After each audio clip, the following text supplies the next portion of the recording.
'Cause I'm easy. I'm easy like Monday morning. What's up, friends, family, and fellow filmmakers? We are back. Woohoo! Thanks so much for tuning in if you guys have been watching. Today, I'm going to jump into a sequence from a music video I directed back in 2014 called Roundtable Rival.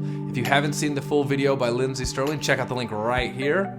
It's got a lot of views. It's pretty crazy. But this sequence is a little bit towards the middle, and it's probably my favorite from the music video. Check it out.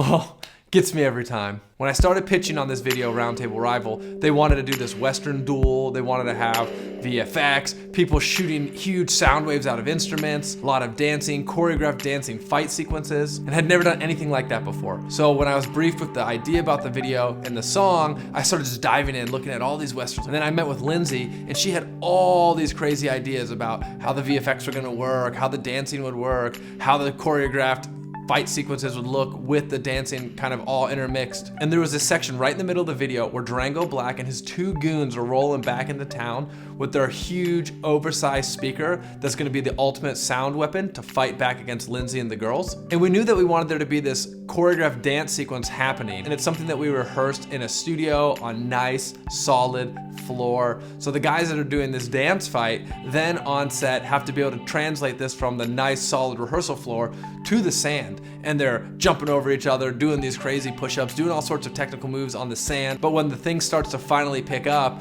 and Durango Black starts firing away with his instrument, this huge sound wave is supposed to shoot out and blow the girls back into the wall. This for me was something that felt to be a little bit problematic. How are we gonna pull this off? What's it gonna look like? And the first couple takes, Lindsey and the girls just kind of mime it. They hit back against the wall and they pretend like they're being pushed by the wind. And they were doing a good job selling it, but there was something that was just sort of missing. And we had these two huge special effects fans on set. The original idea was that they would shoot these little bursts of wind, or they would potentially be used to shake things in the background or kind of kick up some dust and dirt. But Lindsey, she said, hey, let's turn that thing on and let's have it push us back against the wall. And Lindsey's actually getting pushed back, and there's rocks and debris and dust blowing in her face as she's crawling across the ground trying to get to the controller and get to the button that would be able to shut off this giant speaker. And when we were shooting this on set, obviously there was no visual effects. At this point in my career too, I had very little experience dealing with visual effects or anything like that on screen.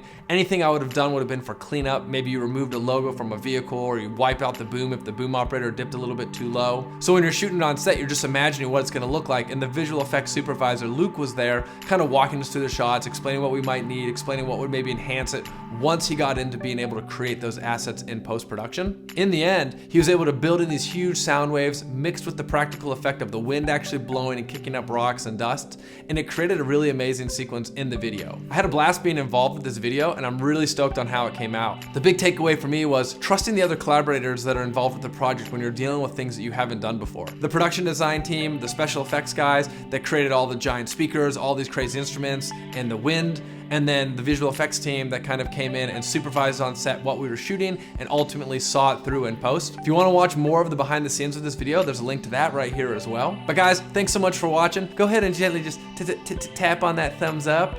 As always, we'll see you in the next video.